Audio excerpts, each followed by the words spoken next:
Lacan, nous et le réel, 90e séance. Vous écoutez? Oui, mais est-ce que vous y attrapez un petit quelque chose qui ressemble à du réel? Dans la difficile tâche de vous faire entendre ce soir, disons, quelque chose. On entend? On n'entend pas. Et comme ça, entend-on.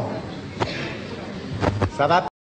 Je vais essayer, à la manière de Lacan, de vous enseigner quelque chose dont le terme est obscur. Et pourtant, ce terme-là est l'un des plus rebattus de toute l'histoire, en tout cas l'histoire de la littérature, l'histoire des idées, parce que l'histoire qu'on appelle avec un grand H, ça c'est autre chose. D'ailleurs Lacan l'écrit avec un Y, pour bien montrer l'importance qu'il accorde au discours des vainqueurs. Donc pour commencer, je vais vous lire un tout petit extrait du Transfert où il dit « Mais il n'est pas possible, concernant le banquet, de ne pas nous référer à quelque chose qui est le rapport du discours et de l'histoire, à savoir non pas comment le discours se situe dans l'histoire, mais comment l'histoire elle-même surgit d'un certain mode d'entrée du discours dans le réel. » Alors avec cette petite introduction, cet incipit, je vais essayer de revenir sur cette notion de l'amour, et bien sûr, telle qu'elle lui est associée en psychanalyse, à celle du transfert. Et pour ça, eh bien, je vais essayer de lever quelques malentendus, ce qui est une affaire pas si simple, très complexe même, puisqu'il s'agit de revenir non seulement sur ce texte-là dont je vous ai déjà parlé, du banquet, la dernière fois, avec notamment l'arrivée tardive d'Alcibiade, qui est ivre et qui contrevient à toutes les lois du banquet, et pourtant, il va se passer quelque chose à ce moment-là. Mais ce quelque chose-là aura été préparé de manière extrêmement précise par ce qui précède dans le banquet. Et d'abord, alors, un des premiers malentendus à lever, et il n'est pas des moindres, parce que c'est quand même, c'est gros, c'est plus que gros, c'est que pour Lacan, en fait, le banquet est un texte comique. C'est-à-dire que ce n'est pas du tout à prendre au premier degré, au contraire. C'est même, selon ses propres dires, ce que Platon jette aux chiens que nous sommes, comme les restes de quelque chose. Donc, puisque il a beaucoup d'esprit et d'ironie, donc vis-à-vis de son propre travail. Alors, premier indice, c'est que les choses les plus intéressantes qui sont dites dans le banquet de Platon, il les fait dire à Aristophane. Aristophane, c'est pour Platon un pitre, c'est-à-dire le poète comique, et surtout l'adversaire résolu de Socrate, celui qui a contribué très directement à ce que Socrate soit condamné à mort par les juges de la cité. Et donc, de ce fait, il fait tenir le propos le plus intéressant sur l'amour à Aristophane. Ça, c'est déjà un trait intéressant que souligne Lacan concernant la lecture de Platon. Mais il y a un autre fait qui est extrêmement drôle, c'est que Lacan était lui-même en train de réfléchir à ce séminaire, donc, et réfléchir sur sa lecture du banquet. Et puis, il croise Alexandre Koyev. Et vous savez qu'Alexandre Koyev, c'est le seul qu'il considère comme son véritable maître. Hein. C'est celui qui l'a initié à la lecture de la phénoménologie de l'esprit de Hegel, avec Queneau, Léris, Bataille, etc. Toute une assemblée, un aréopage de gens très intéressants de l'époque, pour ne pas dire les personnages les plus éclairés de leur époque. Et donc, il rencontre Koyev, et puis il lui dit « Ah, ben ça tombe bien, je suis en train de présenter quelque chose sur le banquet, est-ce que tu as une indication à me donner ?» Et Koyev dit « Ben non, pas du tout, en ce moment, je ne suis pas du tout là-dedans. » Alors Lacan remarque, Koyev, il a beau dire « je ne suis pas là-dedans », d'une minute à l'autre, il peut écrire 200 pages sur Platon sans que ça lui pose le moins de problème, hein, parce que c'était plus qu'un érudit, c'était un personnage haut en couleur, c'est-à-dire qu'il se battait en duel, il était extrêmement jovial et puissant, et il avait un esprit à toute épreuve.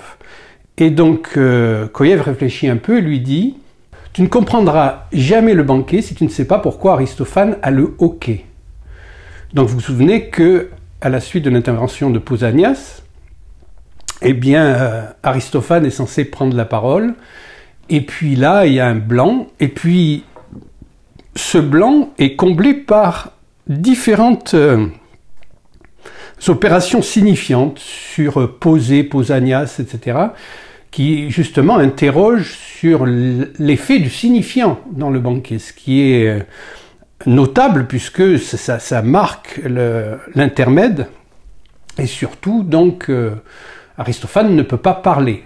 Et comme je vous l'ai dit au début, il s'avérera, hein, ou il se sera avéré au futur antérieur qu'Aristophane est celui qui dit la chose la plus intéressante sur le banquet, sur l'amour, pardon, pendant ce banquet. Et donc, pourquoi Aristophane a le banquet? Pourquoi Aristophane a le hoquet? Eh bien, Lacan n'est pas long à comprendre, et puis d'un seul coup se met en place toute une mécanique, comme une résolution d'une énigme, comme le rassemblement d'un puzzle. C'est que Aristophane a le hoquet parce qu'il est tordu de rire. Il est tordu de rire de ce qu'il vient d'entendre, et il passe son temps tellement à se marrer dans son coin en faisant en sorte que ce soit assez discret qu'après il ne peut plus prendre la parole parce qu'il a le hoquet. Et pourquoi est-ce qu'il se tord autant? Eh bien parce que les 4 premiers intervenants donc, de ce banquet, eh bien, vont essayer de parler de Eros en tant qu'il est un dieu. Et on spécule sur la généalogie d'Eros, sur les 2 modes d'Eros, c'est-à-dire l'Eros céleste et l'Eros démocratique, on dira, c'est-à-dire celui du peuple.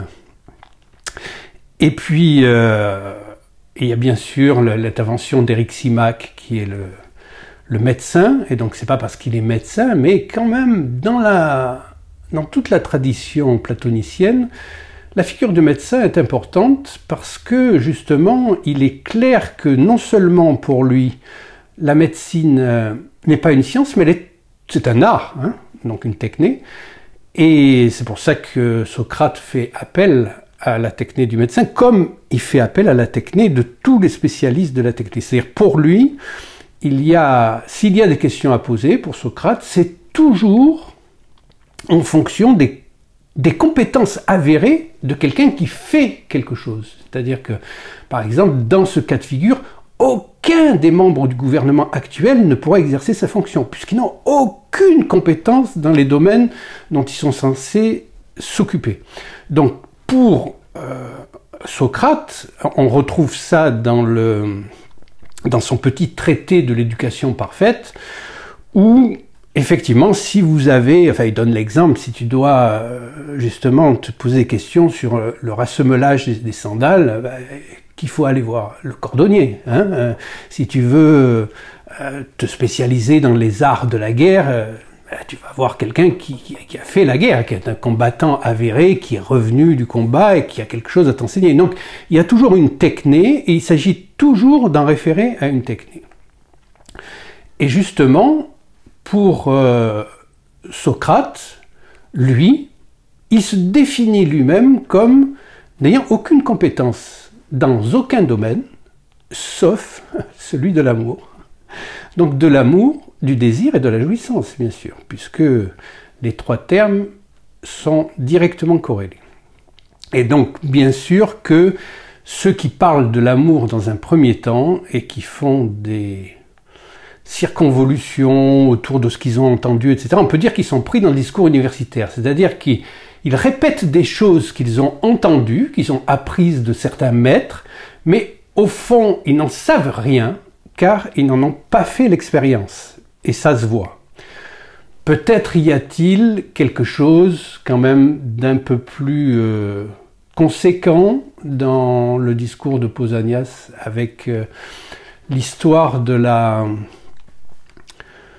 l'harmonie des dissemblables. C'est-à-dire que l'harmonie naît-elle de choses semblables, ou alors l'harmonie peut-elle naître de choses dissemblables, disparates.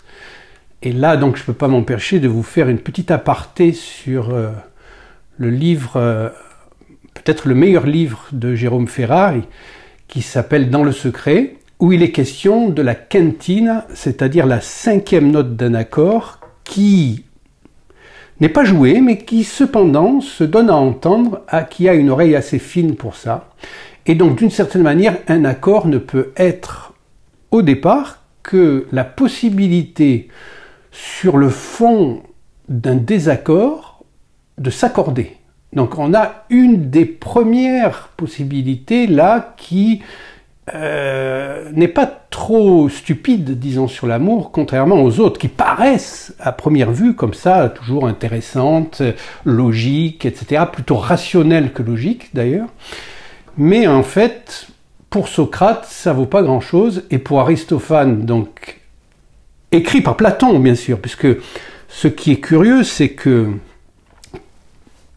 Platon donne la meilleure chose à dire sur l'amour à Aristophane, celui qu'il considère comme un pitre, et qui est donc l'ennemi de son ami Socrate. Alors nous allons y revenir, bien sûr, puisque ça va nous donner à réfléchir sur quelque chose qui, en psychanalyse, s'appelle la signification de l'amour, ou, autre terme, la métaphore de l'amour. Alors, d'abord, sur les choses intéressantes qui vont se dire, donc je vous rappelle que dans un premier temps, donc vous avez Phèdre, Éric Simac, Pausanias, et puis après, donc Socrate, qui Agathon, Diotime et Alcibiade. Et donc il y a cet intermède du hoquet, bien sûr, avant qu'Aristophane nous fasse profiter de ses lumières sur l'amour avec son ironie, puisque c'est vraiment profondément ironique, de ces êtres couplés sous forme sphérique. Donc trois formes d'êtres, donc homme-homme, femme-femme et homme-femme, mais qui sont regroupés en un élément. Alors il faut savoir que Sphairon, ou Kuklos, qui s'écrit Cyclos, je le prononce à la grecque ancienne, c'était pour les Grecs la forme parfaite. Et là, ça fait partie de la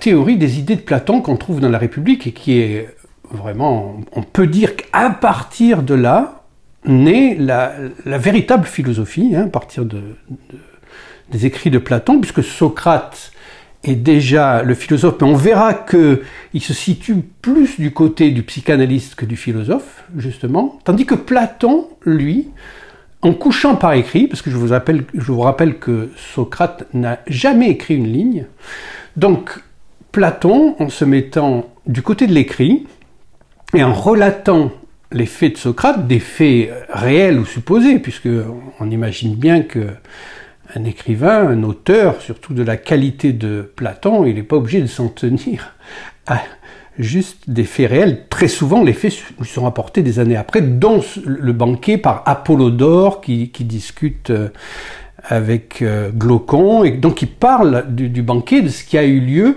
et ce que Lacan appelle des enregistrements sur cervelle.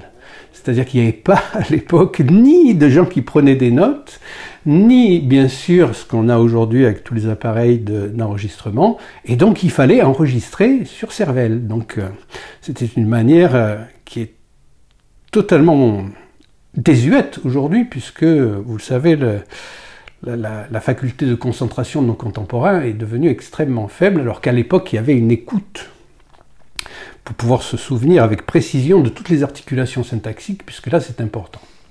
Et donc ces différentes déclarations sur l'amour arrivent néanmoins à dégager au moins un aspect qui est l'asymétrie fondamentale de l'amour. Alors on pense à la phrase de Lacan, l'amour est toujours réciproque, et là c'est là où on va avoir des surprises, parce qu'il va y avoir plusieurs, bien sûr, renversements comme ça pour essayer de lever les malentendus. L'amour, lui, fait signe, comme je l'ai dit depuis longtemps, est toujours réciproque. J'ai avancé ça très doucement, en disant que les sentiments sont toujours réciproques. C'était que ça me revienne, hein. Alors, l'amour, il est toujours réciproque, mais sweet. Alors, le premier malentendu, bien sûr, je vous l'ai dit, c'est le fait que ces textes de Platon, y compris la République, et peut-être la République est-elle le manifeste le plus mal lu de Platon, puisqu'il y en a qui en ont fait leur chemin de conduite, etc., de vouloir faire du monde une espèce de super Sparte organisée, comme la tentative aujourd'hui de prise de pouvoir par les technocrates, c'est-à-dire contrôler tout le monde, etc., faire de la cité une totalité absolue où l'individu n'a plus le droit de rien faire et tout ce qui n'est pas interdit est obligatoire. Alors que c'est justement pas ça que voulait Platon. Enfin, là, je pense à Badiou, qui est quand même un type qui n'a aucun humour, en vérité. Ce en quoi, donc, bien sûr, j'ai toujours préféré Žižek à Badiou, bien que maintenant, tous les deux, après l'épisode du covidioclimatisme, sont renvoyés dans les poubelles de l'histoire, puisque ils ont raté le moment de l'ordalie, mais Badiou, qui prend super au sérieux la République, pour Lacan, c'est une farce, la République. C'est justement pas ça que veut Platon. C'est contradictoire à son enseignement. Platon se développe dans le terrain du dialogue et du dialogue comique et laisse ouvertes toutes les questions. Mais dans une certaine exploitation du platonisme, dont on peut dire qu'elle se perpétue au milieu d'une dérision générale, car à la vérité, qui ne sait que la reconnaissance la plus parfaite des conditions du bien n'empêche pas quiconque de se ruer dans son contraire. Puisque derrière la philosophie platonicienne, et Dieu sait qu'il l'a expérimenté par lui-même, Platon, il n'y a qu'à lire la lettre 7 de Platon, où il explique toute son aventure avec Denis, donc le tyran de Syracuse, où il lui semblait alors à ce moment-là avoir trouvé un être assez jeune et passionné par la philosophie, pour se dire, bon, est-ce que je ne fais que parler, ou bien est-ce qu'on essaye d'appliquer réellement ce que j'enseigne? Et donc, il est demandé par Denis de venir le conseiller à la cour de Sicile, donc la cour de Syracuse. Et là, eh bien, Platon va de désillusion en désillusion, mais comme bien sûr, il n'avait pas encore lu Freud, malheureusement pour lui, il ne savait pas que gouverner fait partie des impossibles de base, comme éduquer ou psychanalyser. Donc, évidemment, il était très déçu parce qu'il s'est retrouvé jeté en prison et il s'est retrouvé chassé de Syracuse. Et encore, il a dû ruser pour pouvoir s'échapper de Syracuse et retourner à Athènes fonder l'académie, parce qu'il était devenu persona non grata par celui-là même qui l'invitait à appliquer ces principes de philosophie dans le réel, c'est-à-dire dans le gouvernement de Syracuse. Dans le banquet, Platon, en quelque sorte, va plus loin en aucun de ses dialogues à nous indiquer la signification fondamentale de comédie et pousser la chose au mime que constituent ces dialogues. À cause de cela, il n'a pu faire que de nous indiquer de la façon la plus précise dans le banquet la place du transfert. Donc nous avons une première ironie de l'histoire, c'est que, effectivement, quand nous lisons les textes de Platon comme un manifeste ironique, et on le voit notamment dans le Timée, et on le voit aussi dans le banquet, en faisant parler Aristophane, eh bien, il est du même ordre, chez cet auteur, que Freud.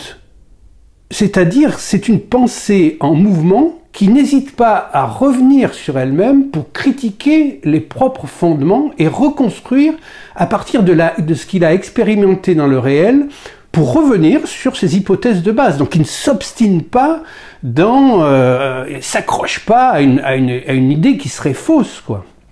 Au contraire, il revient, et donc il revient effectivement sur les idées qu'il a eues, et il se moque de lui-même, il fait une autocritique de lui-même, et justement, la plupart des gens prennent ça hyper au sérieux, et en fait c'est un texte comique, Platon. Vous êtes extraordinaire dans cet égard. Le banquet de Platon, alors que les savants ricanent Parménide, le banquet de Platon soit pris au sérieux comme représentant quoi que ce soit qui concerne l'amour.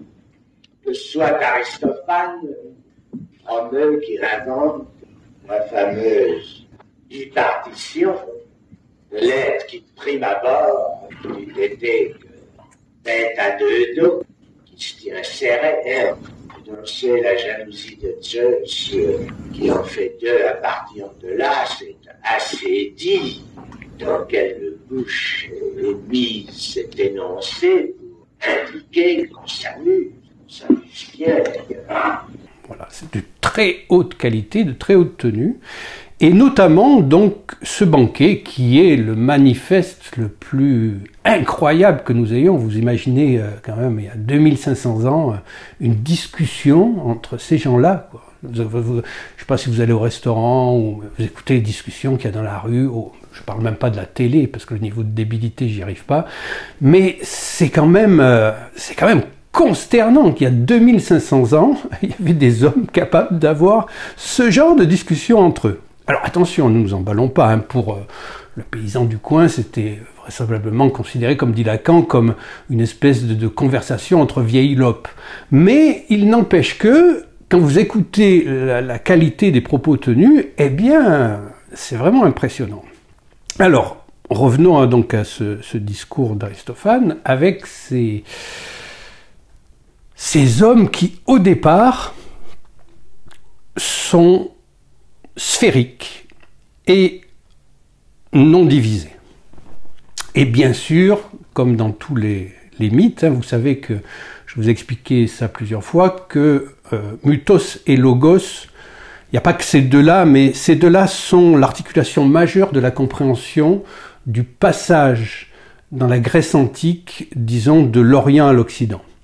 Et donc on peut dire que Platon, c'est encore le dernier, on dirait, grand initié oriental qui bascule vers l'Occident, avec donc ce passage du mythos au logos. Et autant Socrate invoque-t-il souvent les dieux dès qu'il commence à parler, autant Platon, on sent qu'a commencé l'élimination des dieux par le processus même philosophique qui tend à l'expulsion des dieux, avec bien sûr, on le verra plus tard et on l'a déjà vu, mais en tout cas je vous le redis, le christianisme qui contribue bien sûr à cette élimination du Dieu, puisque le Christ lui-même, donc ecce homo, c'est l'homme fait Dieu, donc le Verbe s'est fait chair, et c'est pour ça que pour la psychanalyse, pour nous, il s'agit de rendre la monnaie, la dette, c'est-à-dire que notre chair se fasse verbe, c'est-à-dire que nous apprenions à parler, que nous apprenions à devenir des êtres de parole équipés donc de ce fameux bloc audio-vocal que n'ont pas les animaux, ce qui ne les rend pas inaptes à la parole. En tout cas, ils peuvent l'entendre, mais eux, ils ne peuvent pas la porter, tandis que nous, il est de notre mission de la porter, c'est-à-dire d'apprendre à faire quelque chose avec notre corps qui est lui-même un manifeste de la parole. Et donc ça, c'est déjà présent chez Aristophane, avec donc ces êtres-là qui, bien sûr, défient les dieux. Hein, ça, c'est une des constantes des punitions, c'est de défier les dieux. Donc les dieux, entre guillemets, hein, c'est du réel, comme dit Lacan. Hein. Mais attention, c'est pas du réel en tant que justement une imaginarisation du réel. Ça veut dire que c'est un mode de révélation du réel par une articulation symbolique. C'est-à-dire là où on ne peut pas mettre de mots, on met le nom d'un dieu, et donc ça vient boucher ce trou-là, mais les Grecs, eux, n'étaient pas dupes. Hein. Ils n'avaient pas besoin de croire à leur dieu pour y croire à l'articulation symbolique. Donc, comme je vous l'ai déjà expliqué, c'est de voir derrière le petit autre, le grand autre. C'est-à-dire, il y a quelque chose qui se manifeste sous la forme d'un concept divin qui lui-même touche quelque chose de réel. Donc, l'insulte faite aux dieux, qu'on retrouve aussi bien dans la malédiction des Labdacides que là, en l'occurrence, dans le mythe d'Aristophane, où ceux qui sont composés d'un homme et d'une femme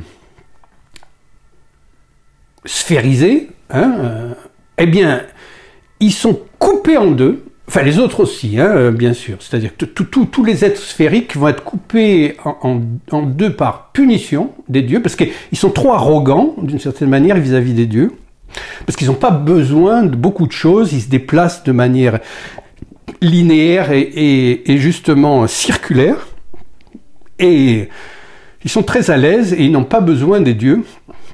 Et les dieux n'aiment pas ça. Donc, Dieu, c'est articulation symbolique tenant lieu de réel, d'une certaine manière. C'est-à-dire le lieu tenant symbolique du réel. Voilà ce que c'est qu'un dieu. Donc, nous avons cette punition qui va les couper en deux. Et il est déjà prévu la punition suivante. C'est-à-dire les couper encore en deux. Mais ce qui est intéressant, là, en fait, c'est que comme ils sont coupés en deux, eh bien, il est opéré chez les dieux, chez ces demi-sphères, là, qui nous rappellent à nous maintenant, parce que vous savez, c'est ce que j'ai employé comme image entre le principe de réalité et le principe de plaisir. C'est-à-dire, le principe de plaisir vient faire une première demi-sphère, et la deuxième demi-sphère qui protège du réel et non pas donne accès au réel, mais protège du réel, ne se referme pas sur le principe du plaisir. Parce que là, il y a quelque chose qui empêche la fermeture, et ça, ce qui empêche la fermeture, eh bien, c'est l'objet petit a. C'est le fait qu'il y ait des objets devant nous. Et donc, de ce fait-là, on ne peut pas vivre intégralement dans notre système psychique. Mais notre système psychique domine tout ce qui se passe en nous. C'est pour ça que pour Lacan, nous sommes absolument inféodés au signifiant, et que seule une réconciliation avec l'aliénation au signifiant peut nous libérer de cette aliénation-là, et que c'est la seule vie qui soit acceptable, parce que sinon, nous passons une vie complètement inepte à être les sujets désorientés et sans aucune prise sur ce que les signifiants nous imposent. Donc revenons à ces demi-sphères-là qui se voient gratifiées de l'opération qu'on trouve dans le rêve du petit Hans. Ça, c'est intéressant, parce que le remontage du robinet, c'est-à-dire le Vivi-Macher, ce qui fait faire pipi, hein, pour le petit Hans, qui était derrière, est replacé devant par le plombier. Donc, et là, effectivement, déjà chez Aristophane, nous avons le rêve du petit Hans, et donc les génitoires, hein, sont replacés de manière plus conforme chez ces êtres coupés en deux, qui sont, selon Lacan, et déjà Aristophane, bien sûr, les êtres adultères. Hein, on entend l'équivoque, hein, l'adulte erre. Hein. Donc, nous sommes dans ce mythe-là. Et en quoi ce mythe-là est-il la chose la plus intéressante qui soit dite sur l'amour selon Lacan, lecteur de Platon? Eh bien, ce n'est pas tant cette histoire de sphères divisées en deux, mais c'est le fait que, d'abord c'est drôle, parce que au départ, même si il est insisté sur l'histoire de sphères, Lacan vient préciser que il est dit sphaira, mais il est dit surtout kuklos, cyclos, donc circulaire, et que pour les Grecs anciens, la forme parfaite, c'est celle du cercle. Parce que ils regardent la lune, ils regardent le soleil couchant, le soleil levant, et ils se disent, ça, en fait, c'est la forme accomplie par excellence du fait que tout se tient en lui-même, tout est à égale distance de lui-même, et en fait, tout peut se prendre et se contenir en lui-même. Et donc, c'est la sphère en tant que modèle idéal de la forme. Donc, je vous rappelle que forme et idée sont synonymes en grec ancien, puisque idéin, ça veut dire voir, et leidos platonicien, c'est une histoire de forme. Là, j'en profite pour faire une autre petite incise, parce que, évidemment, là, il y a un autre malentendu massif. C'est comment les chrétiens vont-ils récupérer Platon par l'intermédiaire notamment de Plotin pour assimiler donc Socrate, la fin tragique de Socrate, qui est obligé de boire la ciguë, qui ne se défend pas. Je vous rappelle que la plaidoirie de Socrate, et il a l'occasion de s'enfuir, etc. Et il ne le fait pas. Donc il va jusqu'à boire la ciguë, il a 70 ans, et puis il pense que c'est mieux comme ça, parce que d'une certaine manière, c'est son traité de l'immortalité de l'âme, c'est-à-dire, il pense qu'il a fait de son temps, tout simplement, et que à ce moment-là, d'une certaine manière, il vaut mieux aller mourir. Voilà. Et ça correspond assez à son personnage, parce que je vous rappelle que Socrate, c'était un hoplite, c'est-à-dire un guerrier. C'était pas du tout un universitaire avec ses lunettes, son bureau et ses papiers en train d'exercer une espèce de mainmise sur un groupe d'étudiants en leur faisant croire qu'il sait ce qu'il ne sait pas. Mais au contraire, il essaye, lui, de ramener chaque fois, non seulement à l'expérience, comme je vous ai dit, la techné, mais aussi au fait que l'énonciation est inscrite dans l'énoncé de celui qui parle. Sinon, il y a quelque chose de l'ordre d'une tromperie, là. Donc il a déjà l'intuition de ce qu'on retrouvera chez Hegel, c'est-à-dire, en fait, qu'il n'y a d'universel que du singulier. Mais ne nous éloignons pas trop. Le second malentendu que je voulais dissiper, c'était le fait d'entendre Platon comme prédécesseur de l'aventure christique et de ramener le platonisme dans le christianisme, alors que il y a quelque chose de l'ordre d'un malentendu massif, puisque pour Platon, bien qu'il faille le lire avec des pincettes, puisque son mépris du corps, entre guillemets, n'est pas vraiment un mépris du corps, parce qu'on ne peut pas penser que les Grecs méprisaient le corps, puisque ce sont les premiers à avoir établi une statuaire qui ressemble à des hommes. Jusqu'à ce moment-là, les statues, il n'y en avait aucune qui ressemblait à un homme. Donc la statuaire grecque est la première manifestation de la forme de l'homme. Donc cette forme-là, eidos, qui donne la teneur de la théorie platonicienne des idées, elle est quelque part un modèle, quelque chose de l'ordre d'une perfection. Et penser que pour faire en sorte que ses contemporains ne soient pas juste dans ce qu'on appelle vulgairement les plaisirs du corps, c'est-à-dire des sortes de jouissances organisées, pense qu'à boire, qu'à se bagarrer, qu'à manger, qu'à faire la sieste, etc. Eh bien, il s'agit pour l'homme d'activer sa pensée. Ça, c'est quelque chose qu'on retrouve dans toute l'histoire de, on va dire, de la culture, de la civilisation, en tout cas jusqu'à une quarantaine d'années où il y a une chute absolue sur le plan, disons, de la correspondance entre des valeurs qui sont portées par, disons, l'éducation, en tant qu'elle qu'elle répond à des directives, disons, universitaires.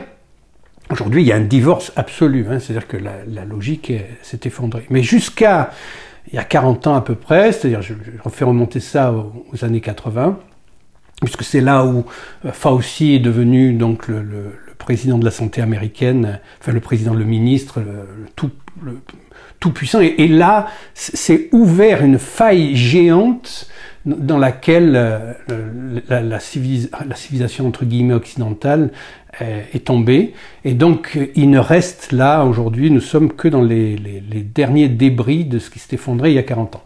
Donc, mais jusqu'à maintenant, il y a eu toujours, donc, une obligation de répéter ce qui a toujours été dit. Donc, ce qui a été dit doit être redit, doit être dit encore et encore.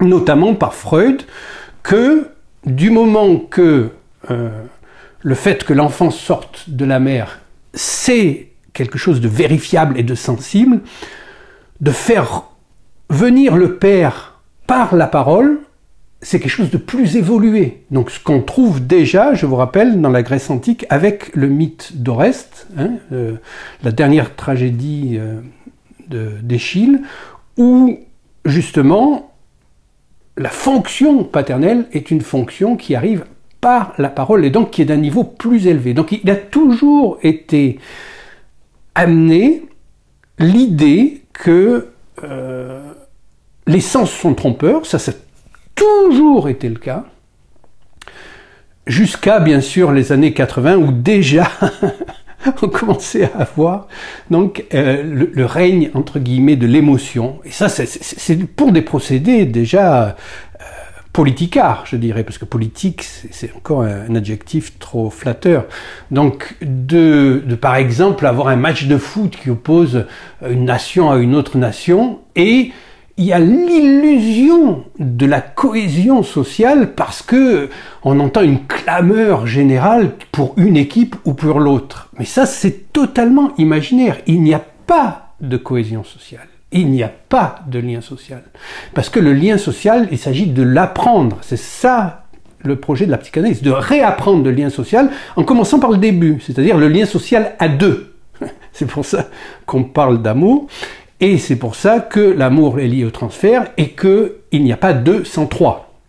Puisque le 3 est la condition préalable de l'apparition du 2.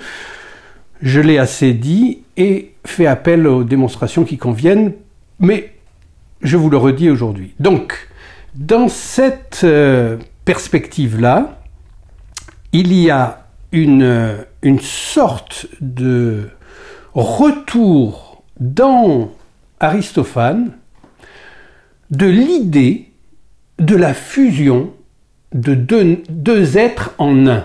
Parce que le paradoxe, c'est que ça commence par la césure, la coupure. Alors là, il y a un traducteur d'Aristophane, plutôt du banquet, mais qui traduit Aristophane avec beaucoup de questions, et il se dit, mais est-ce que c'est vraiment la forme sphérique qui compte le plus, puisqu'au fond, il cite la saule ou l'arrêt, et on dirait que ce sont des gags, c'est-à-dire qu'il y a bien 2 yeux, 2 nageoires, etc., mais comme elles sont collées l'une à l'autre, c'est comme 2 profils collés, en quelque sorte.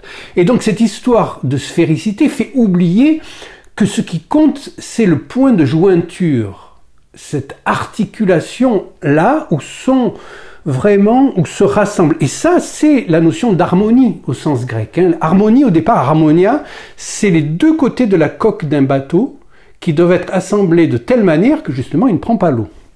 Donc c'est de 2 faire 1. Et au fond, ce mythe-là de l'amour Eh bien, c'est ce que démonte Platon, puisque de 2 faire 1, et on le retrouve chez Lacan, bien sûr, il rigole, hein, il dit « on n'a jamais vu 2 corps n'en faire qu'un hein ». Mais justement, c'est de ça qu'on crève, c'est qu'on est craint 2 corps ne peuvent en faire qu'un. De si près qu'on le sert, dans ces fameuses étreintes, c'est de dire, serre-moi fort. Mais on ne sert pas si fort que l'autre finisse par en crever, quand même, n'est-ce pas? De sorte qu'il n'y a aucune espèce de réduction à l'air, c'est la plus formidable blague. Cette voix que j'annonce, qui participe du comique, absolument essentiel à comprendre le moindre des dialogues de Platon, a fortiori ce qu'il y a dans le banquet, et même, si vous voulez, du canular, car bien sûr, ce n'est pas autre chose que la fable d'Aristophane. C'est un défi au siècle, car cette fable les a traversés sans que personne essaie de faire mieux. Je vais essayer. Est-ce que, quand je dis et non, j'annonce qu'il n'y a pas de rapport sexuel, ceci ne veut pas dire ce fait qui est dans l'expérience, que tout le monde sait, mais dont il faut savoir pourquoi Freud n'en a pas rendu compte, pourquoi Freud a qualifié de l'un l'éros en se livrant au mythe du corps uni, du corps à 2 dos, du corps tout rond, en osant se référer à cette énormité platonicienne. Est-ce que ce n'est pas le fait que d'un autre corps, tel qu'il soit, nous avons beau l'étreindre, ce n'est rien de plus que le signe du plus extrême embarras. Il arrive, grâce que Freud catalogue, bien évidemment comme il s'impose, la régression. Nous le suçotions pas sur le marché. Qu'est-ce que ça veut bien faire, mis à part de le mettre en morceaux, on ne voit pas vraiment ce qu'on peut faire d'un autre corps, tentant d'un autre corps dit humain. C'est-à-dire cette notion du 1, on n'oublie pas que c'est le retour impossible du 3, puisqu'il y a 3 1, et donc le 1 comme le premier, le 1 comme l'unité et le 1 comme totalité. Donc c'est toujours, comme nous l'avons vu, donc parce qu'il y a toujours déjà 3. Entre la mère et l'enfant, il y a la mère et l'enfant, et puis il y a ce qu'il y a entre eux. Et ce entre eux, là, c'est-à-dire l'air qui permet de porter la parole, c'est déjà le Père, puisque c'est déjà le lieu vide de la place du Père. Mais c'est par là que passe la parole, et au fond, l'enfant, il va être immergé dans un bain de parole par rapport à ce moment inaugural-là. Donc le 3 est toujours présent, a priori, dès qu'il y a 2, c'est qu'il y aura eu 3 au futur antérieur. Donc cette idée de faire 1, donc comme un poisson qu'on appelle le carré, je crois, ça c'est quelque chose qui a un côté ridicule, mais cependant qui attire l'attention sur le fait que l'amour n'a rien à voir avec le sexe. Alors que dans le banquet de Platon, bien sûr, eh bien, il est question au début, à chaque fois, de l'adoration du corps. Et si Pausanias essaye de trouver des propos aussi élogieux, c'est parce que, effectivement, il est l'amant d'Agathon. Alors, on revient là sur la bipartition amoureuse, son asymétrie radicale de départ, qui est Érastès, celui qui aime, l'amant, parce qu'aimer, c'était l'ancien verbe qui aujourd'hui se dit aimer. Donc, amant. Et Éroménos, qui est l'aimer. Ça, tout le monde est d'accord là-dessus. C'est-à-dire, il y a cette asymétrie-là. Cette asymétrie concerne le fait que Érastès voit quelque chose dans Éroménos qu'il n'a pas. L'équivoque qu'il n'a pas est important ici parce que non seulement Érastès ne l'a pas, mais l'autre ne l'a pas non plus puisqu'il ne sait pas qu'il l'a. Donc ce qui revient à ne pas l'avoir. Hein. Mais Érastès vise Éroménos. Il est celui qui se déclare, celui qui est actif, celui qui veut l'autre. L'autre, évidemment, il ne sait pas ce qu'il a. Mais il sent bien que Érastès veut quelque chose de lui que lui n'a pas, puisqu'il ne sait pas. Donc cette asymétrie radicale-là, elle est la base de l'amour, et il y a une première inversion qui est faite là, justement, c'est le séminaire des inversions en quelque sorte, puisque vous voyez que Platon c'est un comique, hein, de la même manière que Lacan dit que Dante c'est un comique, le grand comique, ça s'appelle la Divine Comédie. Hein. Donc il y a quelque chose à prendre au second degré. Et ce second degré-là, lui, il le découvre chez... je me souviens plus le nom de la femme, là, qui va à la mort par amour, mais bon, je me souviens de l'autre qui est encore plus illustrative, je dirais. C'est qu'au départ, l'amour, c'est l'amour pour des jeunes hommes. Hein? C'est entre... Enfin, l'amour vise un jeune homme au départ, chez les Grecs anciens. Alors, il y a des cités où c'est permis, il y a des cités où c'est interdit, mais il n'empêche que, quand on parle d'amour toujours pour un potentiel, c'est-à-dire pour quelqu'un qui est en train de devenir un homme. Voilà, ça c'est très important de replacer ça. Ça ne veut pas dire que tous les Grecs étaient homosexuels, et justement, on entend très très mal, heureusement que Socrate rétablit la situation, enfin disons, Platon, en faisant parler Socrate, parce que le seul geste qu'il ait fait, c'est une fois toucher de son épaule l'épaule d'un jeune homme. Mais jamais, par exemple, il n'a répondu à Alcibiade et à cette déclaration enflammée d'amour pour Socrate, où il a réussi à le faire venir chez lui, à le faire dormir avec lui, etc.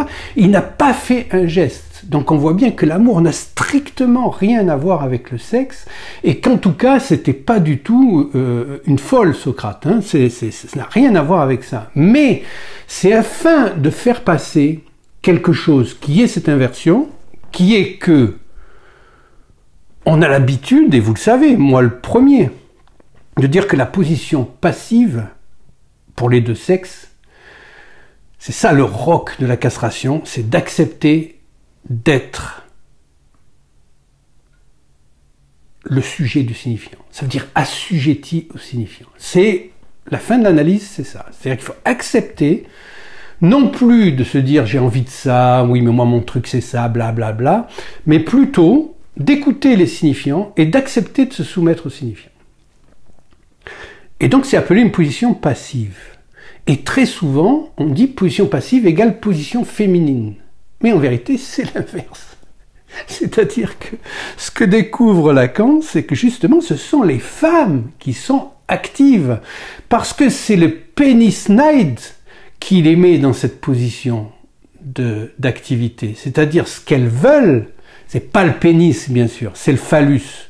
C'est le phallus qui leur revient de droit. Et qu'elles comprennent même pas comment des êtres aussi méprisables que les êtres masculins, pour la plupart, peuvent se voir dotés de quelque chose qui, elles, leur manque structurellement. C'est absolument incompréhensible pour elles. Et donc, d'une certaine manière,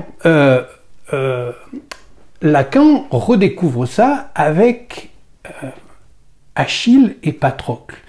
Et là, nous arrivons donc au thème que j'ai essayé de déployer devant vous, et qui s'appelle donc la métaphore de l'amour ou la signification de l'amour. C'est-à-dire au passage de l'inversion entre Érastès et Éroménos. Parce qu'on s'imagine bien sûr que comme Achille, c'est le héros absolu des Grecs, c'est lui l'actif, c'est lui l'amant. Mais pas du tout, c'est Patrocle. Patrocle est beaucoup plus âgé que lui, et lui, il est l'aimé, justement.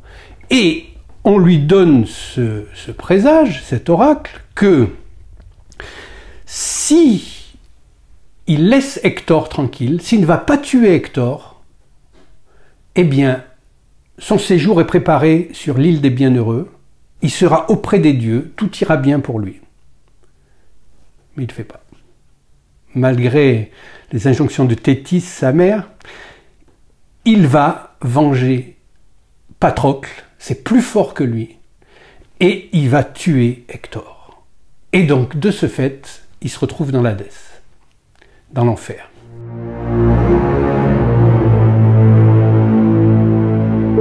Mais les dieux la réfléchissent et ils disent non, c'est pas possible qu'on le laisse là, parce que en fait, il a réussi ce que Lacan appelle la métaphore de l'amour, c'est-à-dire le passage de Éroménos à Érastès, c'est-à-dire qu'il inverse la situation. Celui qui est aimé et qui ne sait pas pourquoi il est aimé, et qui est comme l'enfant.